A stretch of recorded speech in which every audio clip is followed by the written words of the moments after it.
பாமகவின் வேட்பாளர்கள் பட்டியல் தற்சமயம் வெளியானது. தொடர்ந்து விவரங்களை ராஜேஷ் வழங்கிட கேட்கலாம். ராஜேஷ், தற்போது வரை எந்தெந்த தொகுதிகளில் எல்லாம் பாமகவிற்கு ஒதுக்கப்பட்டிருக்கிறது? விவரங்கள். பாஜக கூட்டணியில் இடம்பெற்றிருக்கக்கூடிய பாமகவிற்கு 10 இடங்கள் கொடுக்கப்பட்டிருக்கிறது. அதில் 9 தொகுதிக்கான வேட்பாளர் பெயர் பட்டியல் அறிவிக்கப்பட்டிருக்கிறது. காஞ்சிபுரத்திற்கு மட்டும் இன்னும் வேட்பாளர் பெயர் யார் என்று அறிவிக்கப்படவில்லை. பாமக தலைமை 9 தொகுதிகளிலே போட்டியிடக்கூடிய வேட்பாளர்கள் யார் யார் என்பதை அதிகாரப்பூர்வமாக அவர்கள் அறிவித்திருக்கிறார்கள். அதனுடைய அந்த செய்தி குறிப்பு வெளியிடப்பட்டிருக்கின்றது. அந்த செய்தி குறிப்பில் ஒவ்வொரு தொகுதியிலும் போட்டியிடக்கூடிய அந்த வேட்பாளர்கள் ஆகியோருடைய அந்த பெயர்கள் போன்றவை எல்லாம் இடம்பெற்றிருக்கின்றது. குறிப்பாக திண்டுக்கல் தொகுதியை பொறுத்தவரையிலே கவிஞர் திலகபாமா போட்டியிடுவார் எனவும், கள்ளக்குறிச்சி தொகுதியிலே தேவதாஸ் போட்டியிடுவார் எனவும் தெரிவிக்கப்பட்டிருக்கிறது. அதே போல தர்மபுரி தொகுதியை பொறுத்தவரையிலே அரசாங்கம் போட்டியிடுவார் என தெரிவிக்கப்பட்டிருக்கிறது. அரசாங்கம் யார் என்று பார்த்தால் தர்மபுரி தொகுதியிலே அவர் தர்மபுரி மாவட்டத்தினுடைய செயலாளராக இருந்து வருகின்றார். பாமகவில் தர்மபுரி கிழக்கு மாவட்ட செயலாளராக அரசாங்கம் இருந்து வருகின்றார். அவர் பிகாம் படித்திருக்கின்றார். எனவே அவர் வேட்பாளராக நிறுத்தப்பட்டிருக்கிறார். சேலம் தொகுதியை பொறுத்தவரையிலே அண்ணாதுரை அறிவிக்கப்பட்டிருக்கிறார். BABL படித்தவர், முன்னாள் மாவட்ட செயலாளர், சேலம் தெற்கு மாவட்டத்திலே பணியாற்றியவர். தொடர்ந்து கழகத்தை அவர் பாமகவிலுடைய மூத்த ஒரு நிர்வாகியாக தொடர்ந்து பணியாற்றி வரக்கூடிய நிலையில அவருக்கு பாமக தலைமை வாய்ப்பு வழங்கியிருக்கிறது என்று குறிப்பிட்டிருக்கிறார்கள். விழுப்புரம் தொகுதியை பொறுத்தவரையில முரளி சங்கர் அவர்களும், அதே போல திண்டுக்கல் தொகுதியில் கவிஞர் திலகபாமாவும் போட்டியிடுகிறார்கள். பல தொகுதிகளில் மும்முனை போட்டி நிலவும் என எதிர்பார்க்கப்படுகின்றது.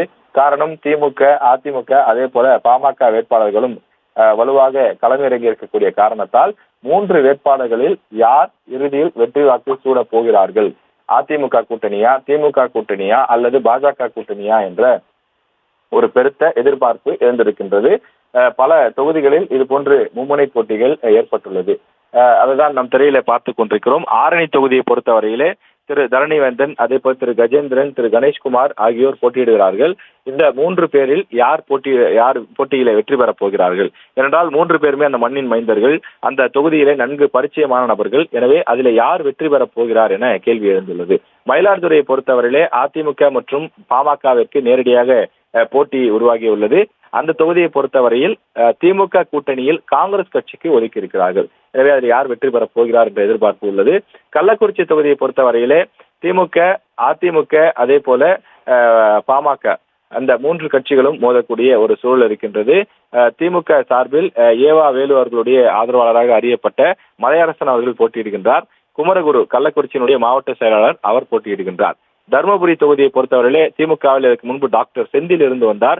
டாக்டர் செந்திலை தற்போது இந்த வேட்பாளர் பெயர் பட்டியலிருந்து எடுத்துவிட்டு அவருக்கு மாற்றாக மற்றொரு வழக்கறிஞரை திமுக தலைமை அறிவித்திருக்கின்றது. அதே போல சேலம் தொகுதியை பொறுத்தவரையில ஒரு மூத்த வேட்பாளர், ஒரு இளம் வேட்பாளர், இதற்கு இடையிலே அண்ணாதுரை என்ற ஒரு வேட்பாளரை பாமக நிறுத்தியிருக்கின்றது. குறிப்பாக செல்வ கணபதி அவர்களை பொறுத்தவரையிலே முன்னாள் அமைச்சராக இருந்தவர். எனவே ஒரு நீண்ட அனுபவம் கொண்டவர். விழுப்புரம் தொகுதியை பொறுத்தவரையிலே திரு ரவிக்குமார் நிறுத்தப்பட்டிருக்கிறார். ஏற்கனவே சிட்டிங் MP-யாக அந்த தொகுதியில இருக்கக்கூடியவர். அதே போல டாக்டர் பாக்யராஜ் நிறுத்தப்பட்டிருக்கிறார். விழுப்புரம் தொகுதியில் அதிமுக சார்பில் டாக்டர் பாக்யராஜ் நிறுத்தப்பட்டிருக்கக்கூடிய நிலையில் பாமக சார்பில் முரளி சங்கர் நிறுத்தப்பட்டிருக்கின்றார்.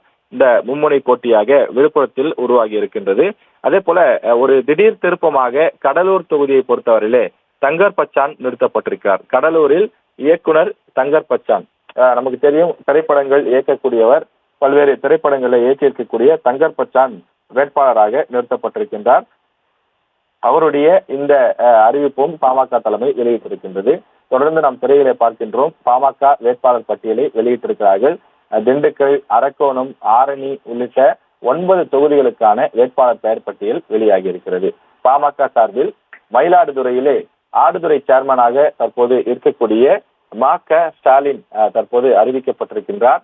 கள்ளக்குறிச்சியிலே தேவதாஸ் என்பவர் அறிவிக்கப்பட்டிருக்கிறார். அவருக்கு முன்பு MP-யாக இருந்தவர் நாம் முன்பே குறிப்பிட்டோம். தர்மபுரி தொகுதியை பொறுத்தவரையிலே மாவட்ட செயலாளர் அரசாங்கம் என்பவர் அறிவிக்கப்பட்டிருக்கின்றார். தர்மபுரியை பொறுத்தவரையிலே டாக்டர் அன்புமணியோ அல்லது அவரது மனைவி சௌமியா அன்புமணி அவர்களோ நிற்பார்கள் என எதிர்பார்க்கப்பட்ட நிலையில் ஒரு திடீர் திருப்பமாக மாவட்ட செயலாளருக்கே வாய்ப்பு கொடுக்கப்பட்டுள்ளது. சேலத்தை பொறுத்தவரையில் அண்ணாதுரையும், விழுப்புரம் தொகுதியை பொறுத்தவரையிலே முரளி சங்கர் என்ற இளைஞருக்கும் வாய்ப்பு கொடுக்கப்பட்டுள்ளது. எனவே பாமகவை பொறுத்தவரையில் வழக்கமாக நிற்க வைக்கக்கூடிய சில மூத்த வேட்பாளர்களுக்கு வாய்ப்பு கொடுக்கப்படாமல் இந்த முறை புதுமுகங்கள், இளம் வேட்பாளர்கள் போன்றோர் சிலருக்கு வாய்ப்பு கொடுக்கப்பட்டிருக்கிறது. குறிப்பாக இதற்கு முன்பு ஏ.கே. மூர்த்தி, வடிவேல் ராவணன் போன்றோரெல்லாம், அக்கட்சியினுடைய பொதுச்செயலாளர் இருக்கக்கூடிய வடிவேல் ராவணன் போன்றோரெல்லாம் வழக்கமாக அனைத்து பட்டியலும் இடம்பெறுவார்கள். அது சட்டமன்ற தேர்தலாக இருந்தாலும் நாடாளுமன்ற தேர்தலாக இருந்தாலும் அவர்களது பெயர் இடம்பெறுவது வழக்கம். ஆனால் இந்த முறை அவர்களது பெயர் இடம்பெறவில்லை என்பது ஒரு முக்கியமான விஷயமாக பார்க்கப்படுகிறது. அவருக்கு பதிலாக தொகுதியில் நன்கு பரிச்சயமாக இருக்கக்கூடிய புது இளைஞர்கள், கட்சிக்காக வந்திருக்கக்கூடிய புது மாற்று வேட்பாளர்கள் போன்றவரை களத்தில் இறக்கியிருக்கிறார்கள்.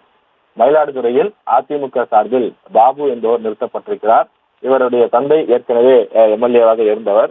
அந்த தந்தையினுடைய செல்வாக்கு மற்றும் கட்சியில் இருக்கக்கூடிய அறிமுகம் போன்றவற்றையெல்லாம் பயன்படுத்தி அவருக்கு வாய்ப்பு கொடுக்கப்பட்டிருப்பதாக குறிப்பிடுகிறார்கள். கள்ளக்குறிச்சியில் அதிமுக சார்பில் மாவட்ட செயலாளர் குமரகுருவே களத்தில் இறங்கியிருக்கிறார்.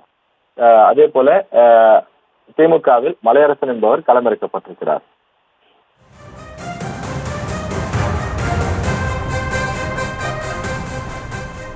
விவரங்களை பதிவு பண்ணமைக்கு நன்றி ராஜேஷ். செய்திகளை உடனுக்குடனும் துல்லியமாகவும் தெரிந்து கொள்ள சப்ஸ்கிரைப் பண்ணுங்க.